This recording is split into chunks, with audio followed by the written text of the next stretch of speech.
It is my honor to be moderating this panel.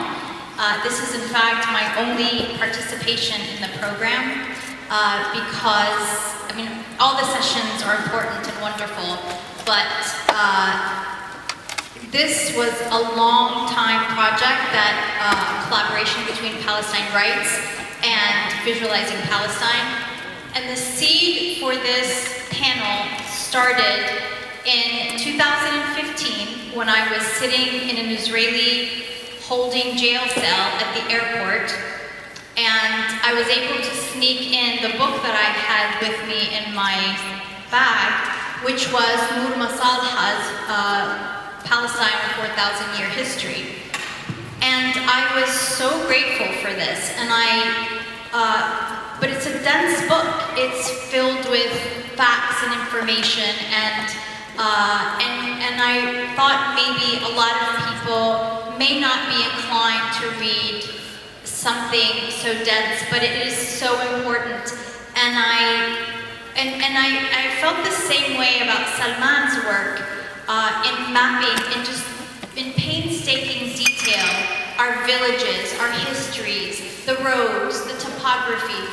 And I really wanted us to have an accessible resource for lay people and scholars alike to be able to kind of just go online and find something interactive to depict our history.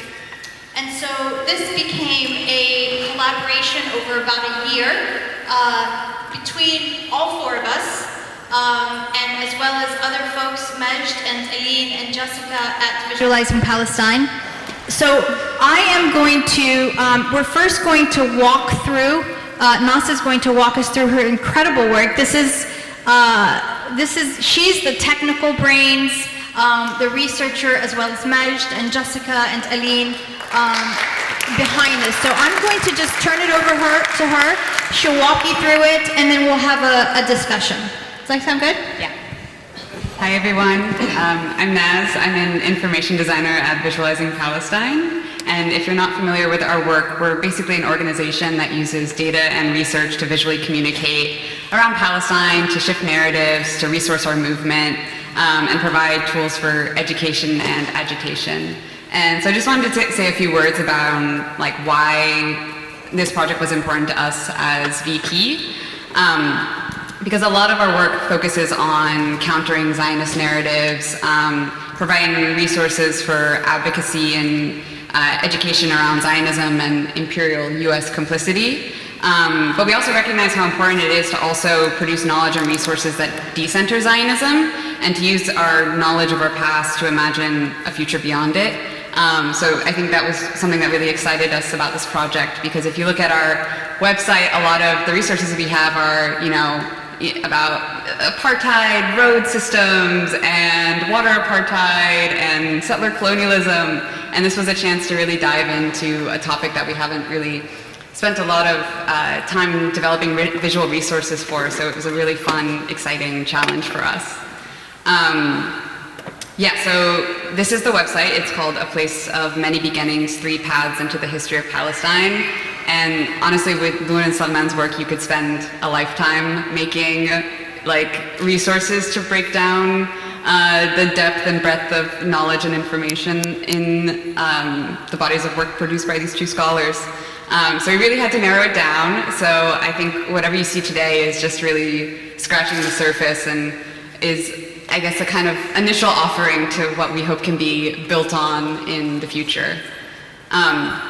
So there's 3 different chapters you can read through, and I took a screen recording that'll kind of go through it while I say just a couple of words around the kind of thesis of each section. Okay, just making sure it's working. Yeah, so it's basically a scrolly telling platform, and don't worry about trying to read it. The point is that you guys will all get the chance to like go home and read through it at your own leisure. It is definitely optimized for desktop and laptop viewing, so if you're able to view it on that sort of platform, that would be ideal. But this first chapter is called Many Beginnings, Palestine's Remarkable Pluralism. And the idea was to basically embrace the idea of many, so how there's not one homogeneous narrative of a single people's claim to the land, which is obviously the backbone of Zionism and other ethno-supremacist projects. But we really wanted to emphasize Palestine's pluralism and explore where it came from. So in this section, there's basically 4 chapters, each exploring a different historical force that shaped the pluralism of Palestine. So this includes the agricultural revolution, cradles of civilization, Palestine as a trade and transit hub, and the idea of the Holy Land. And so Palestine is at the intersection of Africa, Asia, and Europe. Its location along the Fertile Crescent meant it was important to the transition to agricultural societies, which you can explore some of the visual materials for on the site. The birth of states and proto-states, of urbanization and consolidation of wealth. And throughout all of this, Palestine was a point of reference. And even today, you know, it continues on in how Palestine remains a globally significant center of agro-biodiversity. And then in Cradles of Civilization, we also explore how Palestine was located between ancient Mesopotamia and ancient Egypt, these 2 cradles where urbanization and civilization first emerged. And so you can explore how different ancient civilizations made reference to Palestine in their texts, and how the inhabitants of Palestine have always been exposed to this remarkable diversity and blending of influences. There's also interactive maps on the platform where you can explore some of the oldest permanently inhabited sites, including Ariha, Al-Quds, and we also show how Palestine existed as a trade and transit hub. So you can see kind of these animated maps of different trade routes that have passed through Palestine at different points in history. Yeah. And different forms of kind of trade resources that have, you know, been found on the land, and sort of reference this role of it as a center of trade. And part of what we wanted to highlight was that the borders that we know as Palestine today are the result of colonization. And to really understand the true depth of the pluralism of Palestine, we have to understand how it was, you know, historically, you know, a place where people went and people left and people passed through, and this being a really important element to reassert in how we understand Palestine as not something closed off by borders or colonialism. And the final section of this is about Palestine's role as the Holy Land, and where conceptions of Palestine as a center of religious significance came from. And so we bring in a lot of interactive elements. We take this mosaic, which is in Madaba, Jordan, which is a gorgeous mosaic that really shows how central Palestine was to the development of early monotheistic religious traditions. And you can kind of explore different elements of the mosaic and what they represent. And we also explore how biblical studies, Orientalism, and Zionism sort of represent a continuity of thought and how Europe understood itself relationally to Palestine and to this idea of the Holy Land, and kind of interrogate, you know, who was it a holy land to, and who was excluded from, whose connection to the land was excluded from the idea of the Holy Land. And for this section, I think the really important point that we're trying to make is that, you know, Zionism has to see, and like all settler colonial movements, has to sort of present a tabula rasa. So this idea that, you know, it needs to legitimize itself by erasing the complex, beautiful, pluralistic, baffling history of many beginnings in order to kind of clear the slate for this singular ethno-supremacist project. And so that's the kind of idea behind presenting this pluralistic society.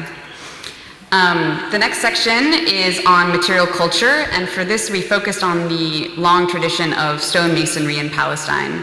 So we start off with this stone carving from 4,500 years ago of an ancient Egyptian goddess Anat, which was discovered in 2022 by a farmer in Gaza. And we wanted to explore how Palestine's material culture is embedded in the rich history of cultural exchange, evolution, and blending of influences. And so we take this stone carving as a jumping off point for exploring the role that limestone and stone masonry have played in Palestine's history. And so we look at this medieval Arab geographer, Al-Maqdisi, who in one of his travelogue writings talks about going to Shiraz in what is today modern-day Iran, you know, and a stonecutter asks him, "Are you Egyptian?" And he says, "No, I'm Palestinian." He's like, "Oh, we know you guys, you're such good stone carvers." With this, and bringing in this idea that Palestinian identity has been created not just through how we've understood ourselves, but also how others have understood us. So this idea that you could go to a city, you know, halfway, you know, across the continent and someone be like, "Oh, you're Palestinian? This is what you guys are known for." And you can kind of explore a little more about this map by Al-Maqdisi, which is very fun to look at. And then we basically present this timeline of different sort of forms of stone masonry and vernacular architecture, and explore how both common people and powerful rulers have contributed to what you see in the Palestinian landscape today in terms of its architectural heritage. And to us this was really important because so much of the Zionist narrative and the Orientalist narrative is about placing Palestine before colonization into the realm of the biblical, so that anything you see on the landscape, it's from this kind of obscure biblical era. It has nothing to do with Palestinians today. And we wanted to say, no, these buildings were built in certain time periods for certain reasons, and what you see today is the multifaceted layering of these architectural histories by both the powerful and everyday people. And then on the timeline you're able to like hover on the buildings and learn more about them. And then we begin to conclude this section by looking at how the craft of Palestinian stone masonry continues today, and use the example of Fawzi Nastas in Bejala, who has a stone carving studio. And this, to us, embodies how Palestinians today add another layer to this multifaceted history of material culture and steward and develop and evolve in contemporary craftsmanship. And this history for us is about the kind of continuities of material culture, so how Palestinians, you know, carry on the legacy of different crafts, and also the ruptures, so how Zionism disrupted the ability of Palestinians to practice traditional crafts, whether it be soap making, stone masonry, textiles, etc. And then the final section is called Naming Palestine, and it's about the vocabulary of Palestine's political and social history. And we basically are looking at naming Palestine on two scales. The first is the large or world historic scale. So where did the idea of Palestine come from, and how did it develop over centuries? With this idea that Palestine has been a concept, an idea, the actual name Palestine, an administrative district. You know, it took all of these different forms throughout history, so we tried to detangle them and present this kind of long-form view of where the idea of Palestine came from on a global scale. And so we have, you know, different roles that it's played in different points in history, how it was formalized as an administrative unit under different rulers, such as the Romans, the Byzantines, various Arabic Islamic provinces, and the fundamental idea being that on this large scale, as these pre-modern borders shifted around, the inhabitants largely stayed in place, maintaining their way of life and adapting to the externally imposed changes of their new rulers. And so by the time of the British Mandate, you know, the very straightforward map that we all know by now, the name Palestine had been in use for at least 3,000 years. And so this section allows you to explore the sort of etymological history of where the word Palestine comes from. So you can explore its existence in Egyptian hieroglyphs as Peleset, in Akkadian, in Greek, in Hebrew, in Arabic, all of these different, you know, forms that, you know, reference Palestine. And then the second level that we're looking at, that's like the global scale, is also the hyper-local scale. So the everyday place names, what people called the land that they lived on and in their neighborhoods, and how, they understood themselves in reference to nearby landmarks, nearby villages. And so we take this image from a map produced by the Palestine Exploration Fund, who in the 1800s, were accompanied by these, so-called native guides who recorded thousands of Palestinian Arabic place names used by local people. And from Salman, we even got an example of the handwriting of one of the guides who accompanied the surveyors. And so we look more closely at this local scale, at what these toponyms or place names mean and how they transmit memories, meaning, and history through generations of Palestinians. And then we explore, what can we learn from the history of these place names? And Maj, who's sitting at the front here, contributed these gorgeous illustrations for this section. And so you can explore how place names reflect cultural values, folklore, gender relations, knowledge of previous civilizations, the central role of the family and kinship in how, Palestinians understand the landscape.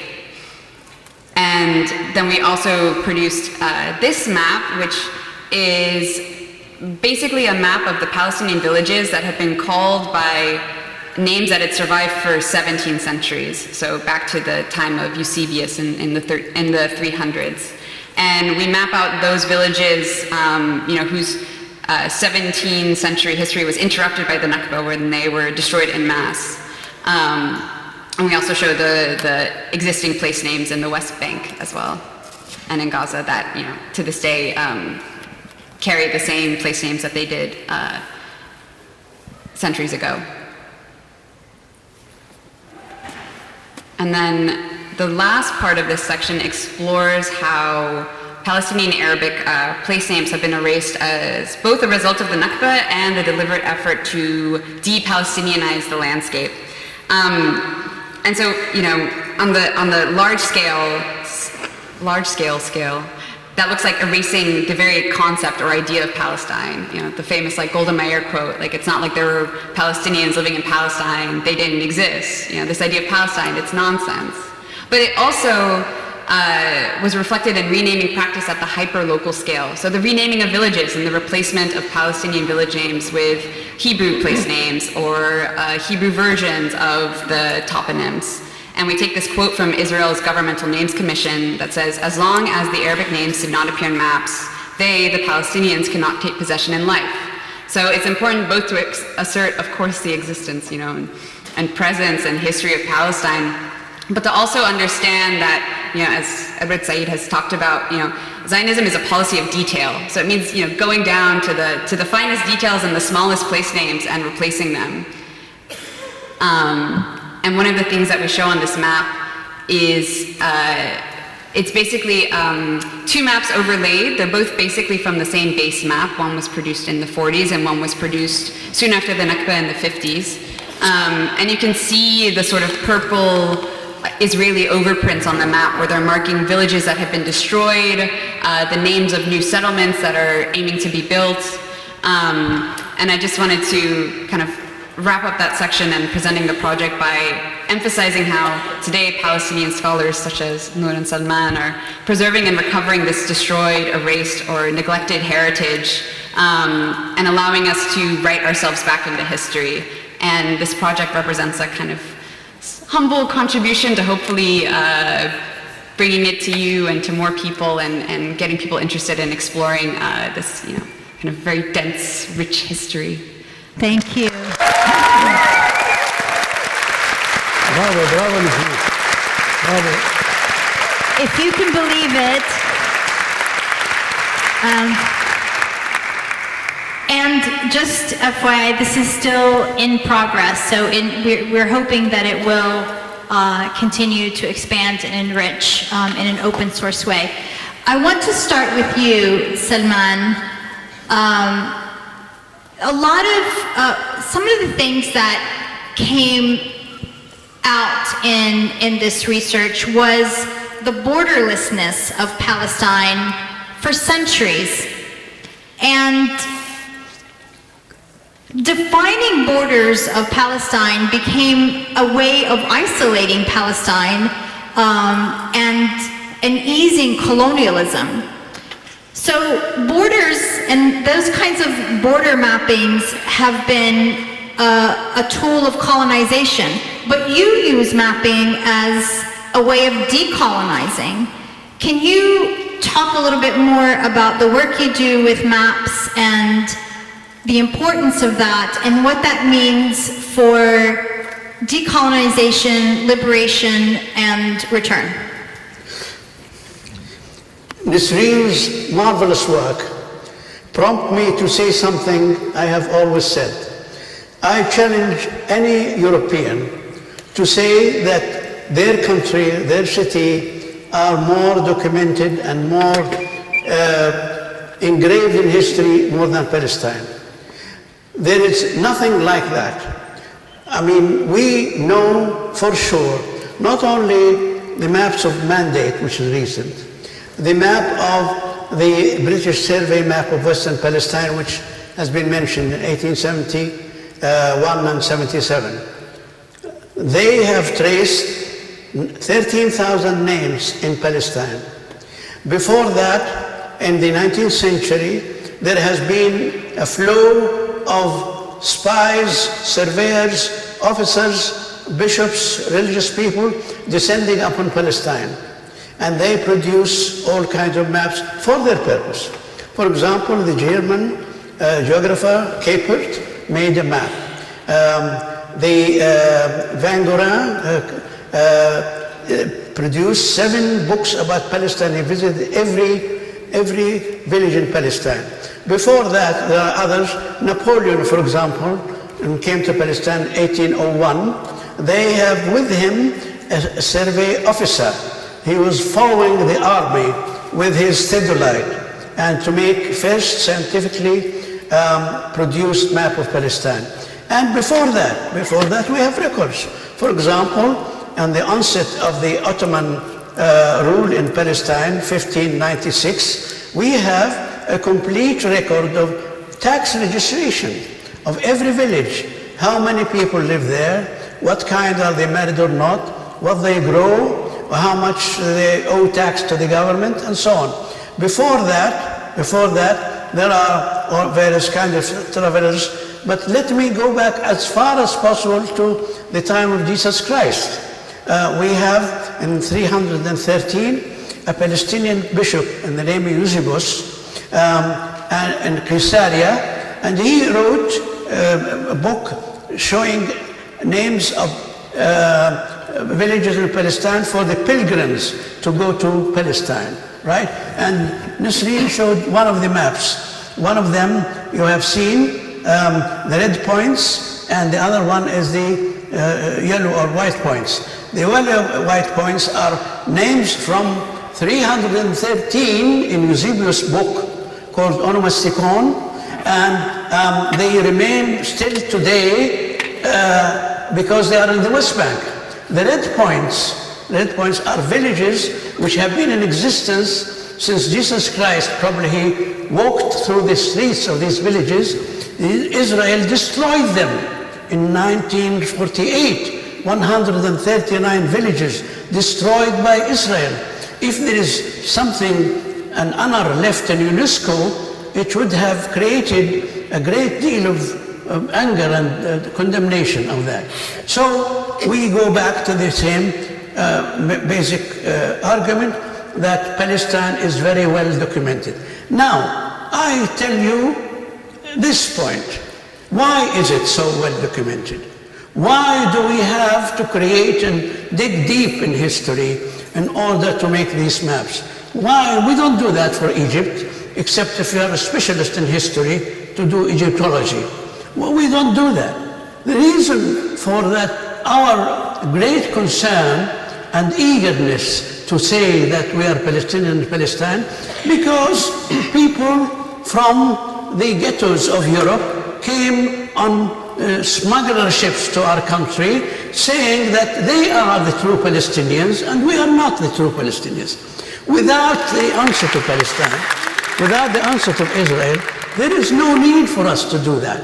We create all these records in order to counter the false argument of those who came and smuggler ships. I say that because that's the case, who took our country claiming that they are the true Palestinians and we are not.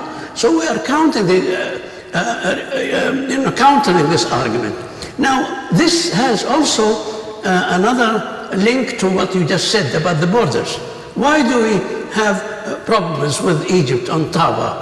Why do we have problem with the Lebanon border with Israel? Why do we have, of course, the case of the armistice agreement in 1949 defining the West Bank and Gaza? Why do we have that? If we were living in our Arab-dominated country, like 1400 years before that, an Arab country, and before that it was Islamic, we don't need to do that. If there is no Israel, there is no discussion about Taba.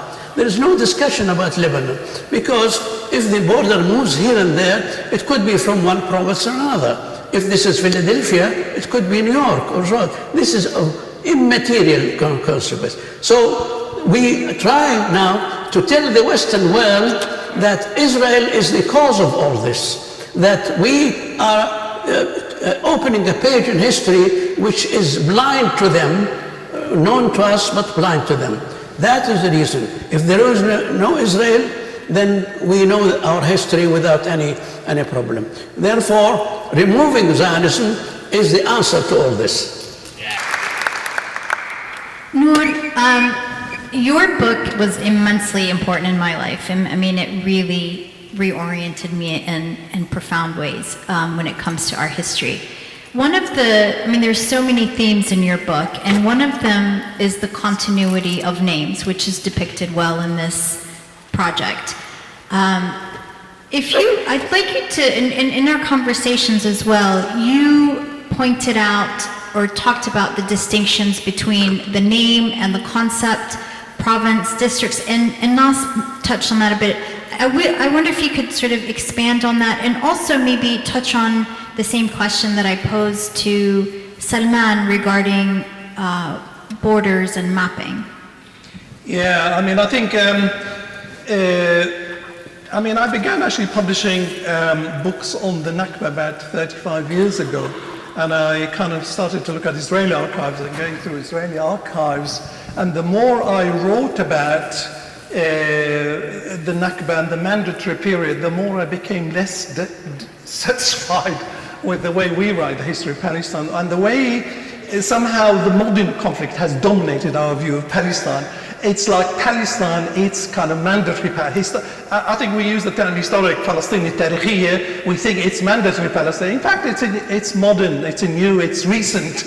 In fact, the more I wrote about it, the more I looked at Zionist terminology and Zionist toponymy and Zionist naming and renaming and the Zionist renames committees, and it just became, it's a question, is it really something we can live with, this idea that the conflict somehow dominates our view of Palestine? For thousands of years, we didn't have this conflict. We can't write the history of Palestine just through the conflict, which is 100 years. 100 years out of 10,000 years since Jericho is a tiny fraction of time. Where does the word Palestine comes from? We needed to ask myself. Salman, my friend Salman, great friend for about 35 years, we've been friends actually. Yes. And we kind of bounce from each other. I mentioned Eusebius of Caesarea in the 4th century AD, who created some sort of sacred toponymy. This is where Eusebius began with the idea of the Holy Land. And I actually wanted to find out, is the Holy Land Palestine? Because Palestine I saw it as a secular idea, secular concept, while the Holy Land is a religious concept. And I actually came to the conclusion that at the time of Eusebius, about 3 centuries after Jesus, actually, Eusebius actually invented the idea of the sacred Holy Land. You've got pilgrimage, you've got monasteries, Palestinian monasteries, you've got Palestinian monasteries producing wine, and this wine is exporting internationally. This concept of the Holy Land is slightly different from the concept of Palestine historically before Jesus. And I actually wanted to, the more I did work on Palestine historically, the more I realized that Palestine was incredibly important in antiquities and all the way back to the Bronze Age, and even we can take it back to the Neolithic Age, the Stone Age, where we Palestinians began cultivating olives and olive trees. I mean, people think that olives actually are the symbol of Palestine. Why did it actually begin? And it began, we think now began, through archaeology, began 7,000 years ago. 7,000 years ago, Palestinians started to create a main staple of Palestinian diet. In the Neolithic Age, we've got the cultivation of grapes. By the time we get to antiquity, we've got a huge wine industry developing in Palestine. It's called Gaza wine, and that Gaza wine is being exported internationally. This part of history, I thought I didn't know about myself.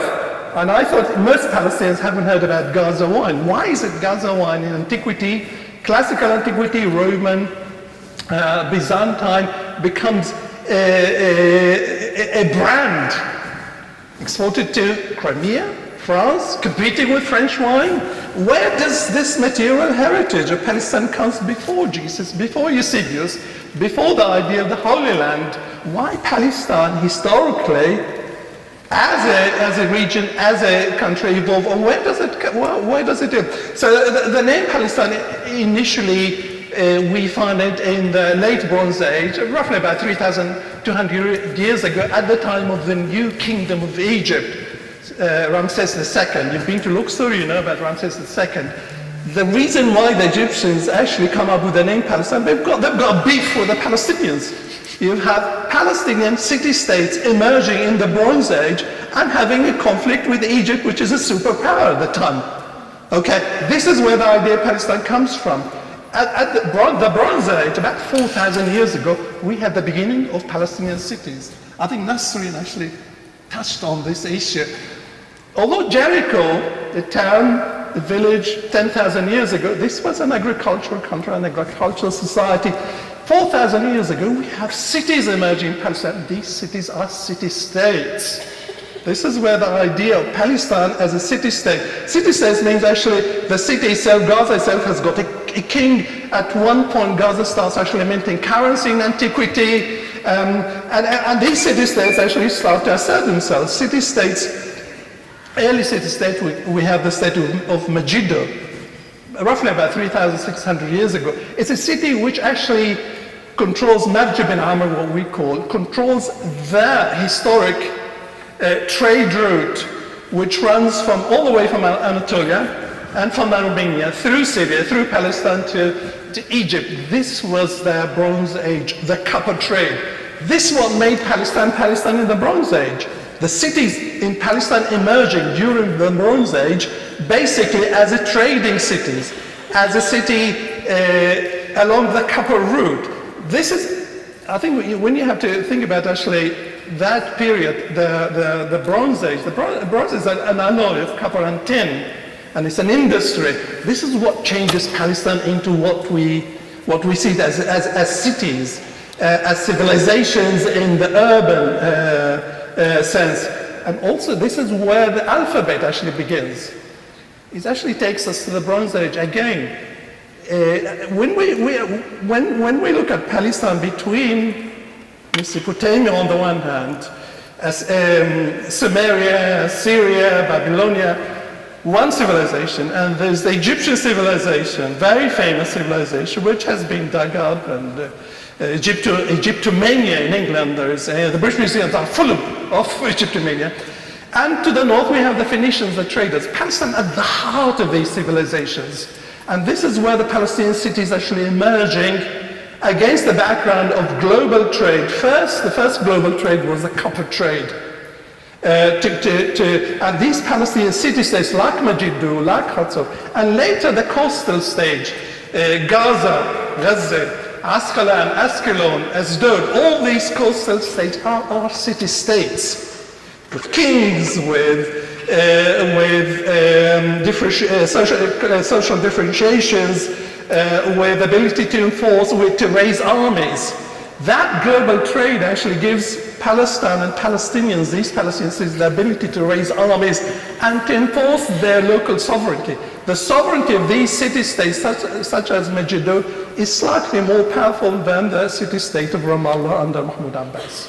I must say that, not because I'm a critical of Mahmoud Abbas, but these, you know, when I travel throughout Europe and lecture about Palestine, the first thing people ask me, have you ever created states of your own? So I had to drag out Palestinian history again and again and again and show people that Palestinians actually created city-states.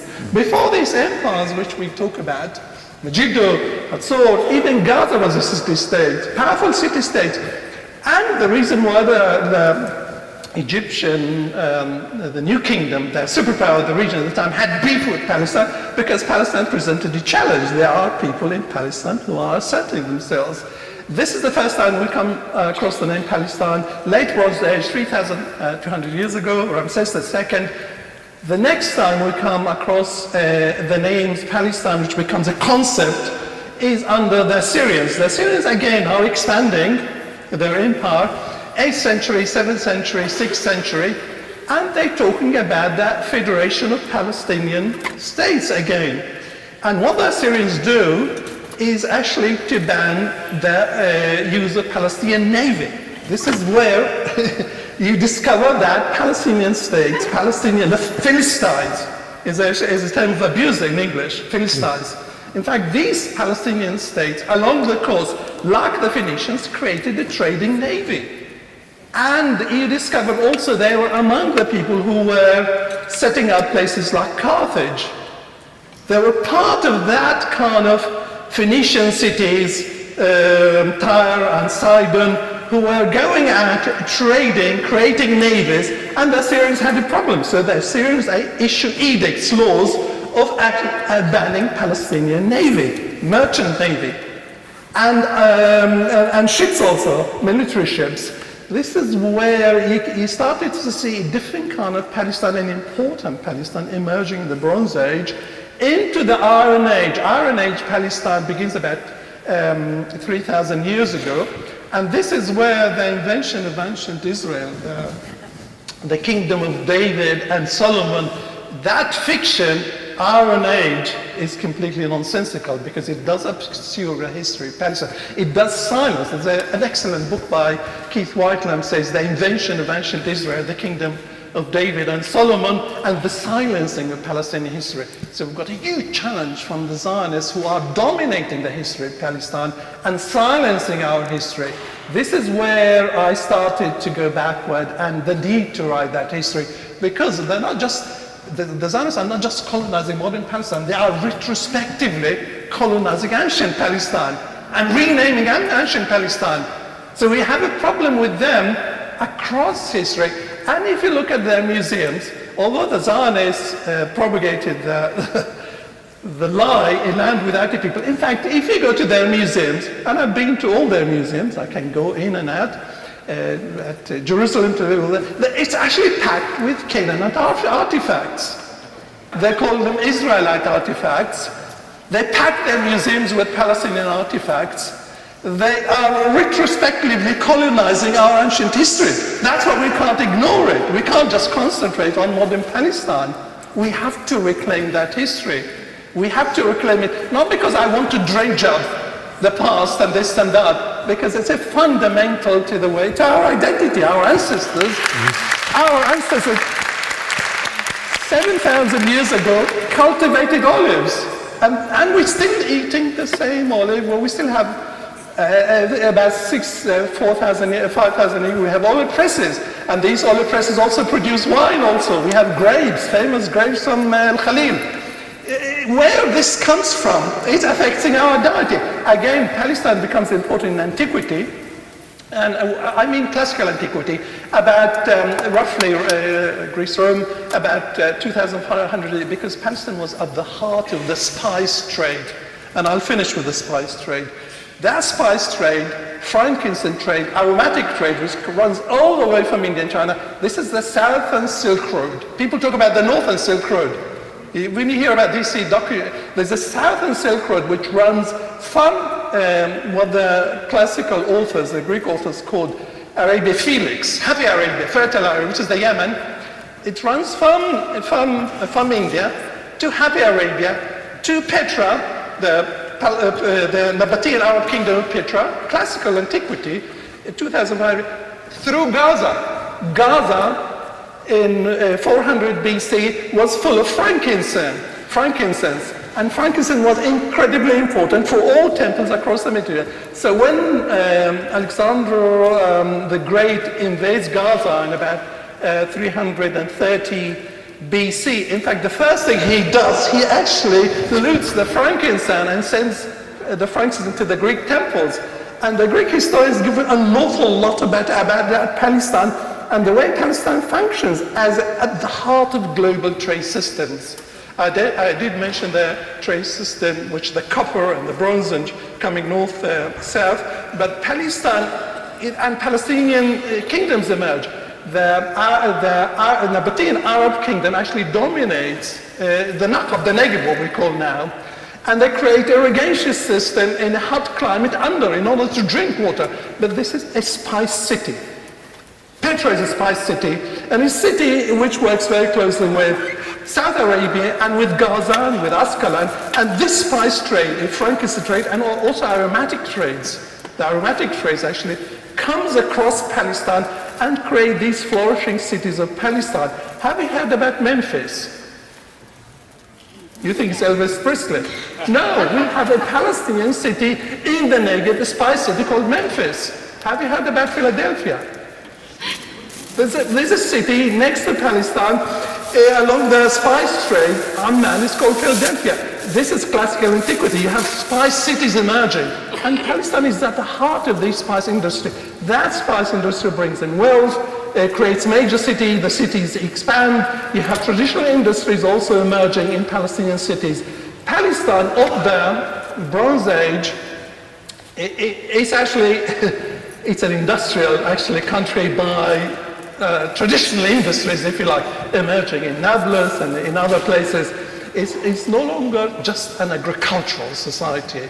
A society which produces textile, a society which dyes the famous dye of the Phoenicians. The word Phoenicians actually comes from the word dyeing in Greek. And a Palestinian city interact with that global trade. Palestine is a global thing. You think globalization is a kind of China, the Europe, America. There's a lot of globalization going on in Palestine. That's why I want to get away from this idea of the borders. Somehow the mandatory borders, Palestine, fix Palestinian identity. Palestinian heritage is a multi-layer heritage. It's actually not stuck to this mandatory Palestine. It's part of Greater Syria, Bilad al-Sham, what we call. Where does the word Bilad al-Sham came from? In fact, actually, during the Romans went for divided Greater Syria into 3 provinces.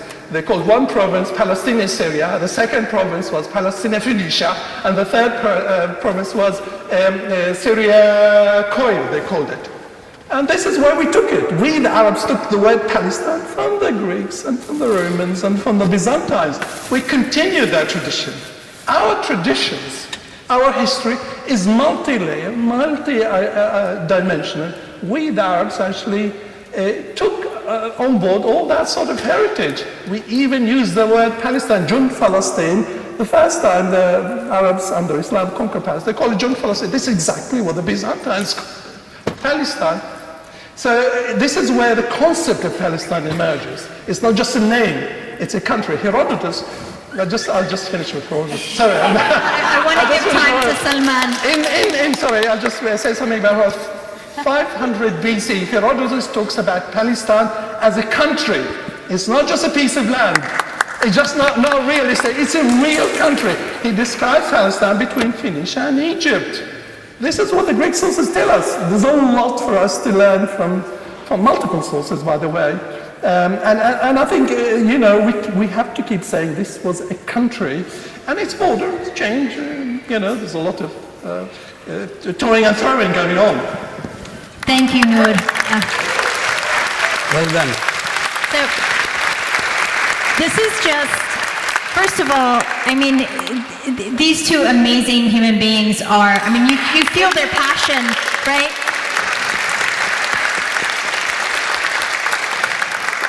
One of the, you mentioned the theft of ancient Palestine. There's actually, I want to point out, at the UPenn Museum, there is an exhibit called Ancient Israel and Canaan, which is, you know, part of this whole rewriting of history. I'll turn this over to you, Salman. I'd like you to comment. I mean, obviously, Judaism is part of our history, as is Christianity, as is Islam, as is, you know, multi-theism as well, prior to monotheistic religions. Can you contextualize for us, for this fairy tale that Western discourse revolves around when it comes to Zionism and the Holy Land, etc.? Can you contextualize our Jewish history in Palestine? And this is actually for both of you, and we don't have a lot of time. I know you guys have tons of things to say about all of these things, but if you could just kind of briefly touch on that, as well as, you know, in Salman, in your work, in going back to the villages that Eusebius of Caesarea mapped, and the destruction of those villages, and what it means for history as well. The Zionists waged against us 11 kinds of wars. The military is only one of them. The other wars is anthropological, historical, geographical, all kinds, economic, also information. 11 kinds of wars they waged against us. But the most sinister one for the world mind is anthropology and history and geography. They want to say we don't exist, and we, Poles and Russians and various other people, were sitting in abeyance 2,000 years, and then suddenly someone said, my grandmother told me you have a home somewhere else, so I came in smuggler ships and came to recover the empty land which my grandparents left for me. This is absolute rubbish. How could you actually convince the world with that? So Ben Gurion had the solution. In July 1949, with signing the last armistice agreement with Syria, he collected a number of people, historians, biblical experts, and various other people, and they said, now wipe out all the names in Palestine and create for me a new Jewish names or Israeli names to replace them. The task was formidable. They have to erase 50,000 names in our atlas. We produced that. 50,000 names of localities and places, 1,800. There are religious names and historical names, 14,000 names. There are other places related to that, 50,000 names. So how could they actually erase that history? They said, erase it completely. We will create new names. What did they do? This committee sat together and created 6,800 names. The Onomasticon of Israel has 6,800 names. Our names are created by the people themselves over so many thousands of years. They name Valley, Wadi al-Hamam. They name Zaytunat al-Hajji Zaytun. They name this. They carve the names through their life completely. But the Israelis had a committee to sit down and create names. What do they call it? They call it Herzl Mountain, Ben Gurion Street, and so on. 6,000 names against 50,000 names we have. Not only that, they forge actual history. They name Maqam Sheikh Kaza in Lebanon, Sheikh Ubaid. They gave it a name of some rabbi.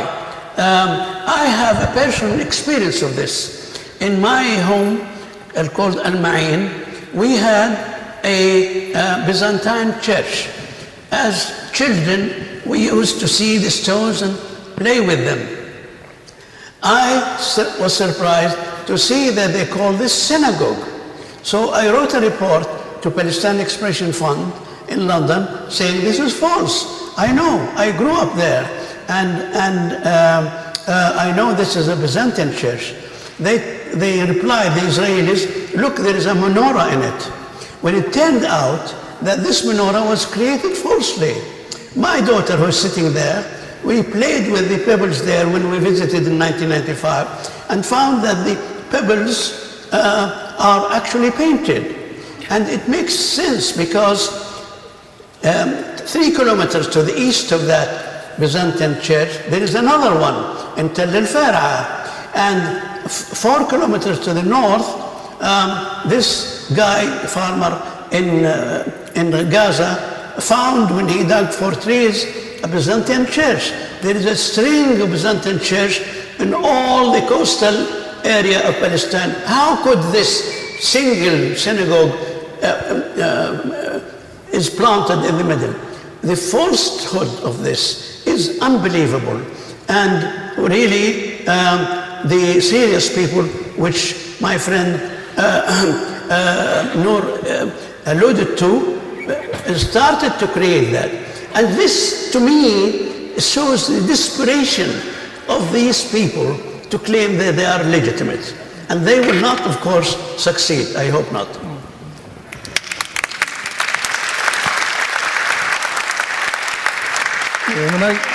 I keep saying I don't have a problem with the term Jewish. I don't have completely no problem whatsoever with the fact that Jews are part of the history of Palestine. I do have a problem with the invention of ancient Israel, and I do want to separate facts from fiction, because I think ancient Israel is a fiction, but having Jews in Palestine is part of our history. And at one point, Jews in Palestine, about 200 BC, actually, there is a Hellenistic kingdom, Jewish kingdom, even in Palestine. There's Herod. By the way, Herod the Great under the Romans, he's an Edomite Jew, an Arab Jew with a Jewish faith. There's an Arab with a Jewish faith. This is the complexity of Jewish Arab, because there are Jews who are Arabs. In antiquity, in ancient history, we have Arabs who converted to Judaism. We have them in the Arabian Peninsula. We have Herod. We did not have a problem with Jews in our history. We didn't. We never. We had a problem with the Crusaders, Latin Crusaders, French Crusaders. But with Jews, we considered the Jews of Blad al-Arab, Yahud of Blad al-Arab, the sons of the Arabs. That they confiscated, they tried to separate the Jews from us. This idea that Palestinians had a problem with Jews until modern Zionism, until the 9th century, Palestinian identity, including Muslim Jews and Christians and others and Druze, and I think Palestinian identity was always multiple identity, open identity, and it included all these people together. Arab Jews living in Al-Khalil in the 19th century were Arab Jews.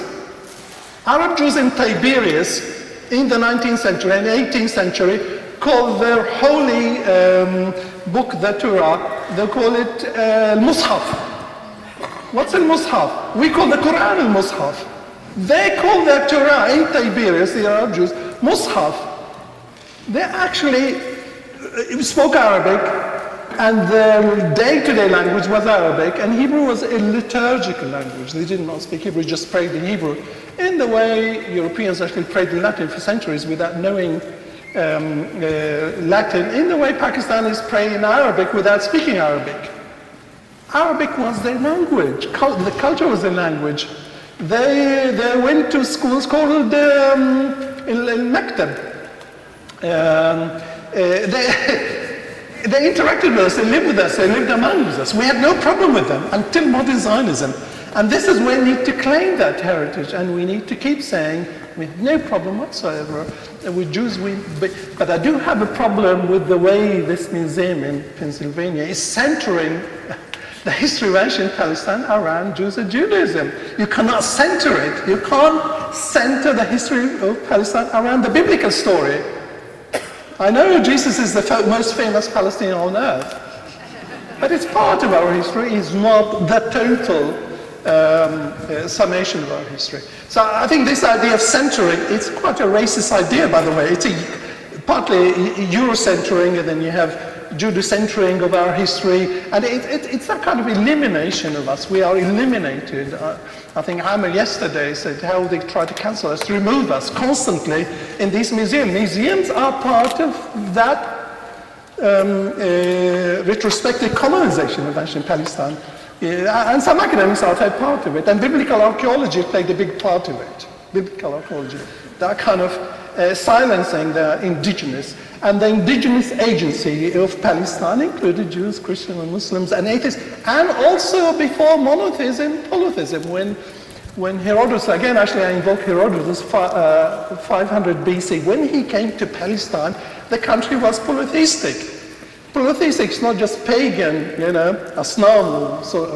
Polytheistic means actually there was a lot of spirituality, people prayed together, the deities, Palestinian deities called Baal Bek, Palestinians had organized religion, again, since the Bronze Age, 4,000 years, we had organized religion. Monotheism did not invent organized religion in Palestine, it just inherited some of these religious traditions. Thank you. The monotheists, I come from a deeply religious Muslim family. They're all Sufis.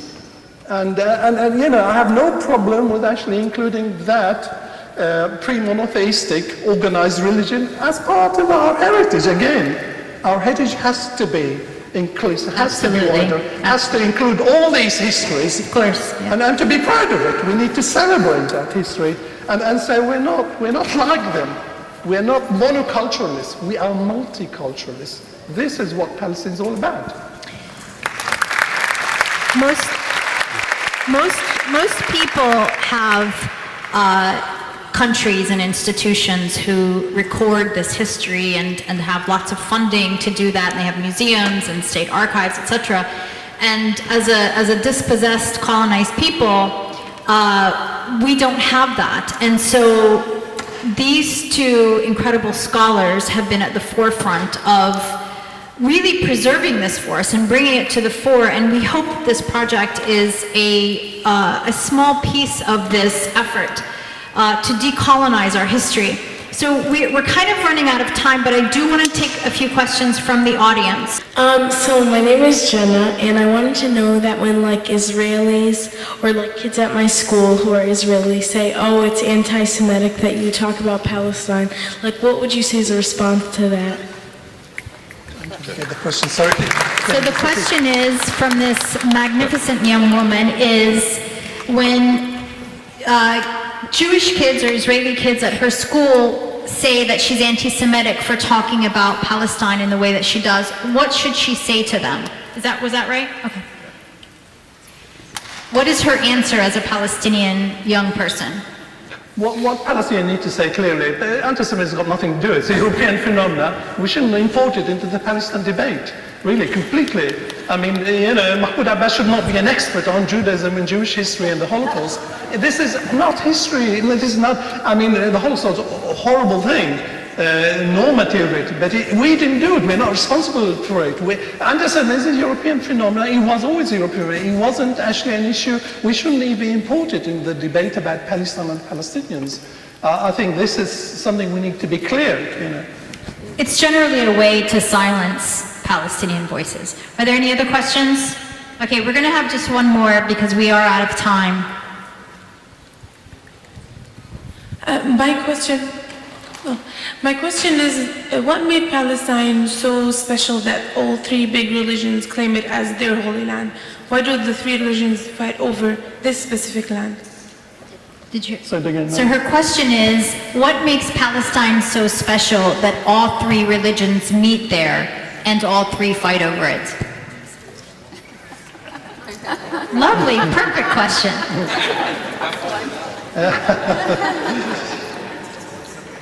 What makes Palestine so special? What do you think? It's of course special for the people who lived in it for 1,000 years and someone else will take it away from them, claiming that they are the original Palestinians. This is the problem. But let me just say one thing. The discussion about Palestine, where is it, geography, what's its name, was it a state or not state, what's the importance of that? These, our people, lived in this land. Let them call them whatever you like, call them Phoenicians, call them, their name changes. The structure of the country as a political structure could change all the time. The key question to me, that the names of 50,000 names in the Atlas come from people who lived in this land and created the names. If they now have Greek passports, I don't care, because they lived in the same land and this is their land, whether it is a state or province of the Ottoman Empire or it is under the British Mandate. What does this matter? What matters is people are rooted in the land and they lived in it for thousands of years, whether tomorrow they decide to call it Czechoslovakia or whatever, or Czech and Slovakia. Well, why people are worried about that? The Israelis will say there is no Palestine or there is no state of Palestine. So what? I mean, Scotland exists, it's not a state, it's part of England, and so on. What is the meaning of the political significance which changes with situation and so on? The key question is people and the land are related together. Whatever they call themselves, it doesn't matter. The reason why we insist on Palestine, because our identity is under attack. Our country is under attack, it's still under attack. They're still erasing it. They're still trying to erase us from history. They're still colonizing us. We are I think partly of our insistence on Palestine is a defensive insistence, by the way. We are defending ourselves. And that's the important thing. If we were living in the heart of Europe, perhaps this would not be part of our debate, actually. If we were Czechoslovakia, maybe we would split into the Czech and Slovak republics, happily, that sort of thing. But because we are facing this denial, and because we can't go back also, we can't claim it, we can't, day to day, they're taking it from us. This is where we are facing that kind of denial, that kind of erasure, and that's why we keep insisting on Palestine and a country called Palestine for thousands or hundreds of years. That's an important part of our struggle and our empowerment, I'm afraid. You know, this is our current situation now. And we have to keep articulating our story, our narrative, our history, and we have to keep writing it. We can't let them do it. We have to write our own history. We have to do it individually, collectively, and I think if we don't do it, no one will do it. The University of Pennsylvania, the Museum of Pennsylvania will still deny our existence because they keep cancelling us. Exactly, and that's why we're here. That's what this festival is about. That's what your work is about. And we owe you both as Palestinians, we owe you both a huge debt of gratitude.